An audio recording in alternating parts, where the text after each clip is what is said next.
ఆంధ్రప్రదేశ్ హైకోర్టుకి సంబంధించినటువంటి ఎగ్జామ్స్ అనేది మే 23, 24, 25 తేదీల్లో అయితే షిఫ్ట్ వైస్‌గా అయితే కండక్ట్ చేసిన విషయం ప్రతి ఒక్కరికి తెలిసిందే. ఈ ఎగ్జామ్ అనేది మనకి కంప్యూటర్ బేస్డ్ ఎగ్జామ్ అని అందరికీ తెలిసిన విషయమే. అలాగే మనకి ఇక్కడ టోటల్‌గా 80 మార్క్స్‌కి అనేది వాళ్ళ ఎగ్జామ్స్ కండక్ట్ చేయడం జరిగింది. ఇందులో జనరల్ నాలెడ్జ్‌కి సంబంధించినటువంటి 40 మార్కులు, అలాగే మెంటల్ ఎబిలిటీకి సంబంధించినటువంటివి 40 మార్కులండి. టోటల్‌గా అయితే 80 మార్క్స్‌కైతే ఎగ్జామ్స్ కండక్ట్ చేశారు సీబీటీ ఎగ్జామ్ అనేది. ఈ యొక్క ఎగ్జామ్ అనేది మనకి 90 మినిట్స్‌లో అయితే ఎగ్జామ్స్ కంప్లీట్ చేయాలని ఇచ్చారు. ఇక్కడ ప్లస్ పాయింట్ ఏంటంటే చాలామందికి ఇక్కడ నెగెటివ్ మార్క్స్ అనేవి లేవు. నెగెటివ్ మార్క్స్ అనేది లేవు కాబట్టి కొద్దిగా అయితే అందరూ కూడా హ్యాపీనెస్‌గా ఉండొచ్చు. ఎందుకంటే ఇక్కడ 80 బిట్లకి కూడాను 80 బిట్లు కూడాను మాక్సిమం అందరూ కూడాను పెట్టే ఉంటారు. ఎందుకంటే నెగెటివ్ మార్క్స్ లేవు కాబట్టి. ఓకే. ఇది ఏపీ హైకోర్ట్‌కి సంబంధించిన ఎగ్జామ్స్ అనేది కంప్లీట్ అయ్యే ప్రాసెస్ అనేది షిఫ్ట్ వైస్‌గా అయితే జరిగాయి. ఎప్పుడైతే ఒక ఒక ఎగ్జామ్ అనేది ఒక పోస్ట్‌కి సంబంధించిన ఫర్ ఎగ్జాంపుల్ అసిస్టెంట్ ఎగ్జామినర్ పోస్టులు ఉన్నాయి కదా! ఇవన్నీ కూడాను ఒకే షిఫ్ట్‌లో ఒకే రోజు ఎగ్జామ్ కంప్లీట్ అయిపోతే అక్కడ ఎటువంటి ఇబ్బంది లేదండి. నార్మలైజేషన్ ప్రాసెస్ అనేది అప్లై చేయరు. ఒక పోస్ట్‌కి సంబంధించినటువంటి ఎగ్జామ్ అనేది వివిధ షిఫ్ట్‌లలో గాని ఎగ్జామ్ కండక్ట్ చేస్తే కంపల్సరీగా అయితే నార్మలైజేషన్ ప్రాసెస్ ఉంటదండి. ప్రతి ఒక్కరికి తెలిసిందే. అంటే అందరికీ అర్థమయ్యే ఉంటది. ఈ యొక్క ఎగ్జామ్స్‌కనేది నార్మలైజేషన్ ప్రాసెస్ అనేది అప్లై చేస్తారు. 100% అనేది అప్లై చేస్తారు. ఇది కంపల్సరీగా అయితే ప్రతి ఒక్క అభ్యర్థి కూడాను గుర్తుపెట్టుకోవాల్సిన విషయం. ఓకే.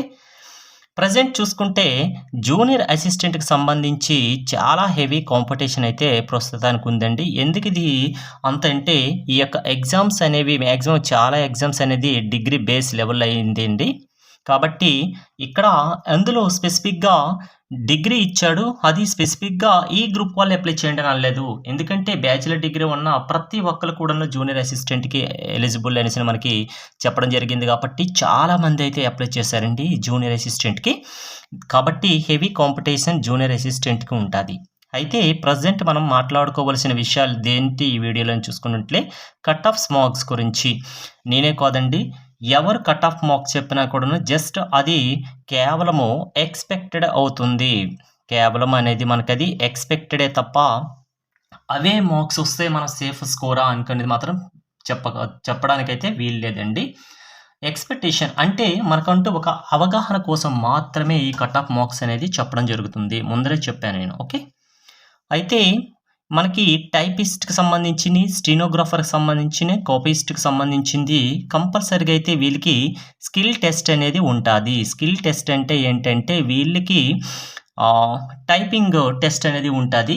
ఆ టైపింగ్ టెస్ట్‌కి సంబంధించినటువంటి వాళ్ళు పెర్ మినిట్‌కి ఎన్ని వర్డ్స్ టైప్ చేయాలనే విషయం మనకి అఫీషియల్‌గా నోటిఫికేషన్‌లు ఇచ్చారు కదా! అది కంపల్సరీగా అయితే ఫాలో అవుతారండి. వాళ్ళు ఇచ్చిన దీనికంటే వేగంగా మనం ఫినిష్ చేసే విధంగా అయితే కంపల్సరీగా అయితే టైప్స్ అనేది మనం చేయాలి. అలాగే ఈ టైప్‌కి సంబంధించిన స్కిల్ టెస్ట్‌కి ఎవరైతే సెలెక్ట్ అవ్వాలి అనుకుంటున్నారో కంపల్సరీగా అయితే వీళ్ళు 80 మార్కులకి ఎగ్జామ్ ఉంది కదా! ఈ 80 మార్కుల్లో కంపల్సరీగా అయితే ఈ మార్క్స్ అనేది వాళ్ళు క్వాలిఫైయింగ్ మార్క్స్ అనేది కంపల్సరీగా అయితే క్రాస్ చేయాలి. 100 జనరల్ కేటగిరీ వాళ్ళైతే 40% చూసుకోవాలి. బీసీ వాళ్ళైతే 35% అనేది కంపల్సరీ క్వాలిఫై అవ్వాలి. వాళ్ళు అవ్వాలంటే ఎస్సీ, ఎస్టీకి సంబంధించిన వాళ్ళైతే కంపల్సరీగా అయితే 30% అని క్వాలిఫై అనేది ఉండాలి. మనకి టోటల్‌గా 80 మార్క్స్‌కి కాబట్టి ఇందులో 40% అంటే వీళ్ళకి కంపల్సరీగా అయితే 32 మార్క్స్ అనేది రావాలి 80కి. వీళ్ళైతే 28 మార్క్స్ అయితే వీళ్ళకి రావాలి. ఈ 30 అంటే వీళ్ళకి 26 మార్క్స్ అనేది వస్తే కంపల్సరీగా అయితే సారీ ఇక్కడ 24 అండి. 26 కాదు. 24 మార్క్స్ అయితే వస్తే కంపల్సరీగా అయితే వీళ్ళు ఈ యొక్క స్కిల్ టెస్ట్‌కి ఎలిజిబుల్ అవుతారు.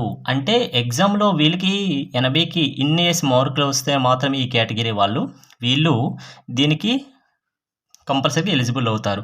అయితే ఈ స్కిల్ టెస్ట్‌లో ఈ మార్క్స్‌ని వీళ్ళు ఏమైనా క్యాలిక్యులేట్ చేస్తారంటే 100% అనేది ఇది క్యాలిక్యులేషన్ కాదు. ఇక్కడ జస్ట్ మీరు దీనికి సెలెక్ట్ అయ్యారు స్కిల్ టెస్ట్ కనేసి మాత్రమే క్వాలిఫై మార్క్సే తప్ప, ఇక్కడ మీ యొక్క టాలెంట్ అంతా చూపించాల్సింది ఎక్కడంటే స్కిల్ టెస్ట్‌లో వీళ్ళు ఈ టైపింగ్ స్పీడే వాళ్ళు చూసుకుంటారు కాబట్టి, టైపింగ్‌లో మాత్రం మీరు బెస్ట్ పెర్ఫార్మెన్స్ ఇస్తే మాత్రమే ఈ యొక్క జాబ్స్‌కనేది వీళ్ళు ఎలిజిబుల్ అవుతారు. ఆ విషయం కూడా ప్రతి ఒక్కరు కూడాను అర్థం చేసుకోవాలి. ఎవరైతే ఈ యొక్క క్వాలిఫై అయిపోతారో ప్రెజెంట్ అయితే మీకంటూ ఒక ఐడియా ఉంటది కదా! ఈ ఐడియా ప్రకారం క్వాలిఫై అయిపోతామనేసి ఎవరైతే కాన్ఫిడెంట్‌గా ఉన్నారో వాళ్ళు మస్ట్ అండ్ షుడ్ బీగా అయితే దీనికి సంబంధించిందైతే కంపల్సరీగా అయితే బీ ప్రిపేర్డ్ అండి.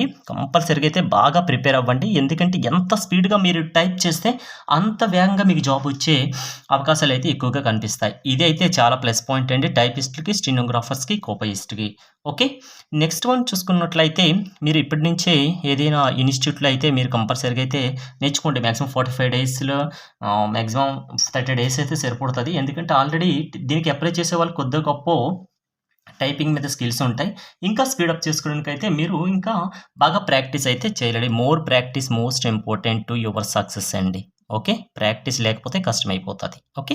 నెక్స్ట్ వన్ చూసుకున్నట్లయితే ఇప్పుడు ఎగ్జామ్స్ అయిపోయాయి కదా! మీకు ఎగ్జామ్స్ అయిపోయిన తర్వాత చాలామందైతే రెస్పాన్స్ షీట్స్ అయితే గురించి అయితే అడుగుతున్నారండి. మాక్సిమం ఈ రెస్పాన్స్ షీట్స్ అయితే మనకి మే మంత్ ఎండింగ్ అంటే ఈ యొక్క మే 31 లోపలైతే మనకి ఈ యొక్క రెస్పాన్స్ షీట్స్ అనేది మనకి మన యొక్క అఫీషియల్ సైట్‌లో ఓపెన్ అవ్వడం జరుగుతుంది. ఈ యొక్క ఓపెన్ అయిన తర్వాత మనం ఎలా దాన్ని మనం చూసుకోవాలంటే, మీ యొక్క లాగిన్ ఐడీ ద్వారా అయితే మీరు చెక్ చేసుకోవచ్చు. మీరు పెట్టిన ఆన్సరు, అలాగే వాళ్ళ ఆన్సరు 2 కూడా వస్తే మీకు ఈ రకంగా వస్తదండి. మీరు పెట్టే ఆన్సర్ ఏమైనా రాంగ్ అనిపిస్తే మీకు ఈ విధంగా సింబల్స్ అనేది వస్తాయి. ఇది చాలామందికి తెలిసిన విషయమే. ఓకే. నెక్స్ట్ వన్ చూసుకున్నట్లయితే రెస్పాన్స్ షీట్స్ అయితే ఎప్పుడు ఓపెన్ అవుతాయో, రెస్పాన్స్ షీట్స్ ఓపెన్ అయిన తర్వాత మనం పెట్టిందే కరెక్ట్ ఆన్సర్, వాళ్ళు చేసింది రాంగ్ అనేసి మనం ఏదైనా ఉంటే మనకి వాళ్ళకి టైమింగ్స్ కూడా ఇస్తారండి. అబ్జెక్షన్స్ రైజ్ చేయడానికైతే ఈ అబ్జెక్షన్స్ రైజ్ చేసేటప్పుడు మనం కూడాను అది ఎక్కడి నుంచి గ్యాదర్ చేసామో ఇన్ఫర్మేషన్ కరెక్ట్‌గా ఉందా లేదా దానికి ఎవిడెన్స్‌తో పాటు మన క్వెషన్ నెంబర్ ఉంటది కదా!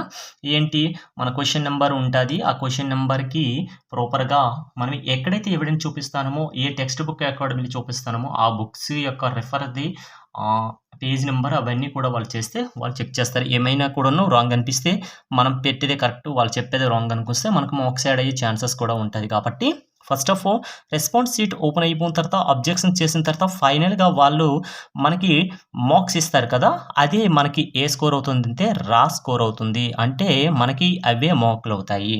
అంతే తప్ప రెస్పాన్స్ షీట్‌లో ఓపెన్ అయిపోయిన వెంటనే మనం అబ్జెక్షన్స్ పెట్టకంటేనే ఇచ్చిన మార్క్స్ అయితే కాదండి. రా స్కోర్ వస్తది కదా! ఈ వచ్చిన రా స్కోర్‌కి మాత్రమే వాళ్ళు కట్ ఆఫ్ అనేది కన్సిడర్ చేస్తారు. రా మార్క్స్ పైన మాత్రమే కట్ ఆఫ్ అనేది అప్లై చేస్తారు తప్ప ఈ యొక్క రెస్పాన్స్ షీట్‌ది కాదు. ఓకే.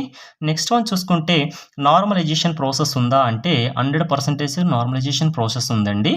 ఎందుకంటే మనం ఒక పోస్ట్‌కి సంబంధించింది ఒక జూనియర్ అసిస్టెంట్ ఉంది చూసుకున్నాం. మనకి జూనియర్ అసిస్టెంట్ ఎగ్జామ్ అనేది ఒకే షిఫ్ట్‌లో అవ్వలేదు. అవి మల్టిపుల్ షిఫ్ట్‌లో అయ్యాయి. 3 డేస్‌లో కూడా మల్టిపుల్ షిఫ్ట్‌లో అయ్యాయి కాబట్టి కంపల్సరీగా అయితే దాని యొక్క యావరేజ్ తీసుకుంటారు. అన్ని షిఫ్ట్‌ల యొక్క యావరేజు అన్ని షిఫ్ట్‌లు అంటే అన్ని ఎగ్జామ్స్‌కి సంబంధించింది కాదండి. అన్ని పోస్టులకు సంబంధించింది కాదు. ఆ పోస్ట్‌కి సంబంధించినటువంటి షిఫ్ట్‌ల యొక్క యావరేజ్‌ని తీసుకుంటారు. అంటే ఫర్ ఎగ్జాంపుల్ ఒక షిఫ్ట్‌లో చూసుకుంటే ఈజీగా వచ్చిందనుకోండి. ఈజీగా వచ్చింది కాబట్టి వీళ్ళకి కంపల్సరీగా అయితే హైయెస్ట్ మార్క్స్ వస్తాయి. అంతే కదా! అలాగంటే మోడరేట్‌గా తీసుకున్న వాళ్ళకనుకోండి మిడిల్‌లో ఉంటది. అలాగే టఫ్‌నెస్‌గా తీసుకున్నారనుకోండి వీళ్ళకి ఎలాగుంటాయంటే మార్క్స్ తగ్గి వచ్చేస్తాయి. అంటే ఇక్కడ ఈజీ వాడికి ఎక్కువ మార్కులు వస్తే వీళ్ళకి జాబ్ వచ్చే ఛాన్సెస్ ఉంటది. టఫ్‌నెస్‌కి వచ్చే వాళ్ళకి చూసుకున్నట్లయితే తగ్గిపోయే ఛాన్సెస్ ఉంది. మార్కులు తగ్గిపోతే జాబ్ కూడా కోల్పోయే అవకాశాలు ఉంటాయి. ఎందుకంటే వీళ్ళందరూ కూడాను ఒకే పోస్ట్‌కి సంబంధించిన ఎగ్జామ్స్ రాసారు కాబట్టి ఒకళ్ళకి టఫ్‌నెస్, ఒకళ్ళకి ఈజీనెస్ వచ్చేటప్పుడు వీళ్ళ యొక్క యావరేజ్‌ని తీసుకుంటారు. అయితే ఈ యావరేజ్ తీసుకోవడానికైతే మనకి వాళ్ళు సైంటిఫిక్ ఫార్ములా అనేది ఫాలో అవుతారండి. అందరికీ తెలిసిందే సెంట్రల్ గవర్నమెంట్ ఎగ్జామ్స్ రాసే ప్రతి ఒక్కరు కూడాను వాటి ఎటువంటి ఫార్ములా ఫాలో అవుతారనేది. ఎందుకంటే టాప్‌లో వాళ్ళు తీసుకుంటారండి. టాప్‌లో ఉన్నటువంటి మ్యాక్సిమల్‌లో అంటే అక్కడ ఎంతమంది అటెండ్ అయ్యుండారో ఆ పోస్ట్‌కి సంబంధించింది అని చూసుకుంటే టాప్‌లో 20 తీసుకుంటారా, 10 తీసుకుంటారనేది మనం హైయెస్ట్ మార్క్స్ వాళ్ళని తీసుకుంటారు. లీస్ట్ మార్కులను వాళ్ళని తీసుకుంటారు. వాళ్ళిద్దరిని కూడాను ఈక్వాలిటీ చేసేసి యావరేజ్ కడతారు. అయితే ఈ యావరేజెస్ వల్ల ఎవరికి కొద్దిగా ప్లస్ పాయింట్ వస్తది అంటే ఈ యొక్క టఫ్‌నెస్‌గా వచ్చే వాళ్ళకి మాక్సిమం మార్క్స్ యాడ్ అయ్యే ఛాన్సెస్ ఉంటది. అయితే ఈజీగా ఉన్న వాళ్ళకి మార్క్స్ అనేది తగ్గిపోతాయి అంటే మరీ అంతగా ఏం తగ్గిపోవండి. జస్ట్ 1 ఆర్ 2 మార్క్స్ తగ్గే ఛాన్సెస్ ఉంటది. వీళ్ళకి టఫ్ వాళ్ళకి ఇక్కడ తగ్గిందంటే వీళ్ళకి పెరిగే ఛాన్సెస్ ఉంటది. కొద్దిగా తప్ప మరీ అంత పెద్ద వేరియేషన్ అయితే చూపించరండి నార్మలైజేషన్ ప్రాసెస్‌లో అయితే. అంతా చెక్ చేసుకొని చేస్తారు. ఓకే. ఇక్కడ భయపడాల్సిన అవసరం లేదండి. నార్మలైజేషన్ వల్ల అంతగా ఎవరికీ ఏమీ లాస్ ఉండదు. ఓకే. నెక్స్ట్ వన్ చూసుకుంటే మెయిన్‌గా ఇంపార్టెంట్ టాపిక్ ఏంటంటే ఇప్పుడు కట్ ఆఫ్ మార్క్స్ అండి. ఈ కట్ ఆఫ్‌ని వాళ్ళు ఏ రకంగా కాలిక్యులేట్ చేస్తారంటే, ఈ కట్ ఆఫ్‌ని వాళ్ళు కాలిక్యులేట్ చేయాలంటే మస్ట్ అండ్ షుడ్ బీగా నంబర్ ఆఫ్ వేకెన్సీస్ ఎన్నున్నాయని చూసుకుంటారండి. ఈ నంబర్ ఆఫ్ వేకెన్సీస్ ఉంటాయి. ఒక పోస్ట్‌కి మీరు అప్లై చేసే పోస్ట్‌కి మాత్రమే నేను చెప్తున్నాను. అన్ని పోస్టులు కలిపి కాదు. మీరు ఏ పోస్ట్‌కైతే అప్లై చేశారో ఆ పోస్ట్‌కి సంబంధించిందే. ఓకే. నంబర్ ఆఫ్ వేకెన్సీ వాళ్ళు కాలిక్యులేట్ చేస్తారు. అలాగే అటెండెన్స్‌ని కాలిక్యులేట్ చేస్తారు. అంటే ఫర్ ఎగ్జాంపుల్ అప్లై చేసిన ప్రతి ఒక్కరు కూడాను ఎగ్జామ్స్‌కి అటెండ్ అవ్వరు కదా! ఇప్పుడు మాక్సిమం అయితే చూసుకున్నట్లయితే 60% వరకైతే అటెండెన్స్ ఉంది అని చెప్తున్నారు. అంటే మాక్సిమం అనేది సగానికి సగం మంది అటెండ్ అవ్వలేదు అని చెప్తున్నారు. ఓకే. అయితే వాళ్ళు నంబర్ ఆఫ్ అటెండెన్స్‌ని చూసుకుంటారు. అటెండెన్స్‌ని. ఓకే. అలాగే షిఫ్ట్‌ల యొక్క టఫ్‌నెస్‌ని కూడాను వాళ్ళు బేస్ చేసుకుంటారండి. ఎందుకంటే ఒక షిఫ్ట్‌లో ఈజీగా ఉండొచ్చు. ఒక షిఫ్ట్‌లో మోడరేట్‌గా ఉండొచ్చు. ఒక షిఫ్ట్‌లో హార్డ్‌గా ఉండొచ్చు. ఈ యొక్క షిఫ్ట్‌ల టఫ్‌నెస్‌ని కూడాను వీళ్ళు కాలిక్యులేట్ చేసేసుకొని మాత్రమే ఈ యొక్క కట్ ఆఫ్‌ని కాలిక్యులేట్ చేస్తారు. అయితే కట్ ఆఫ్‌ని కాలిక్యులేట్ చేసేటప్పుడు మాక్సిమం ఓవరాల్‌గా అండి నేను ఇక్కడ స్పెసిఫిక్‌గా ఈ కేటగిరీ వాళ్ళే, ఈ కేటగిరీ వాళ్ళనేసి నేను చెప్పనండి. సేఫ్ స్కోర్‌లో ఉండాలంటే కంపల్సరీగా ప్రతి ఒక్కరు కూడా సేఫ్ స్కోర్‌లో ఉండాలంటే 60 నుంచి 70 ఈ యొక్క రేంజ్‌లో ఉంటే ఏ కేటగిరీ వాళ్ళైనా 60-70% ఉంటే మాత్రం మీరు చాలా సేఫ్‌లో ఉండొచ్చండి. ఏంటి సేఫ్ స్కోర్ అండి. అది జనరల్ వల్ల, బీసీ వల్ల, ఎస్సీ, ఎస్టీ వల్ల, ఈడబ్ల్యూఎస్సీ వల్ల. అయితే ఇప్పుడు ఒక్కొక్క కేటగిరీలో చూసుకుంటే అన్‌రిజర్వ్డ్ వాళ్ళు కంపల్సరీగా రావాలంటే 70+ వస్తే వీళ్ళకి చాలా ప్లస్ పాయింట్ వచ్చే ఛాన్సెస్ ఉంటది. ఎందుకు అంటే మెయిన్‌గా ముందులే చెప్పానండి.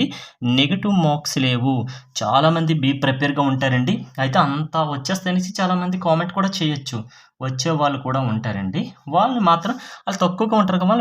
వాళ్ళని మీరు అన్‌రిజర్వ్డ్‌లో మీరు కంపల్సరీగా అయితే మీరు అప్లై చేశారంటే కంపల్సరీగా అయితే ఇది దాటితే మీరు సేఫ్ అని మేము చెప్తున్నాం. అంతే తప్ప అందరికి వచ్చేస్తాయంటే అందరికీ రాదండి. అలాగే బీసీ వాళ్ళని చూసుకుంటే వీళ్ళకి కూడానండి మాక్సిమం వీళ్ళు ఎంతంటే 60 ఒకవేళ ఓకే 60+ వస్తే వీళ్ళు కూడా గుడ్ అండి. ఎస్సీ, ఎస్టీ వాళ్ళకి చూసుకున్నట్లయితే వీళ్ళకైతే మాక్సిమం అయితే 55+ అని చెప్పుకోవచ్చు. ఈడబ్ల్యూఎస్సీ వాళ్ళు అలాగే మాక్సిమం బీసీ వాళ్ళు వీళ్ళు దగ్గరగానే ఉంటారండి వీళ్ళు కూడాను. కాబట్టి కంపల్సరీగా అయితే వీళ్ళు 60+ దాటాలి వీళ్ళు కూడాను కంపల్సరీగా అండి. బీసీ వాళ్ళతో మాక్సిమం ఈక్వాలిటీగా ఉంటారు. కాబట్టి ఈ విధంగా ఎవరైతే ఉంటారో అంటే 60-70% మధ్యలో అయితే ఈ యొక్క మార్క్స్ ఎవరైతే ఉంటారో వాళ్ళైతే సేఫ్ అని చెప్పొచ్చు. ఇది జస్ట్ ఎక్స్‌పెక్టెడ్ మాత్రమే. ఓకే. దీన్ని దయచేసి అందరూ కూడాను ఇదే వస్తదా అనేసి మాత్రం ఫీల్ అవ్వకండి. ఇది ఎక్స్‌పెక్టెడ్ మాత్రమే. ఓకే. Thanks for watching.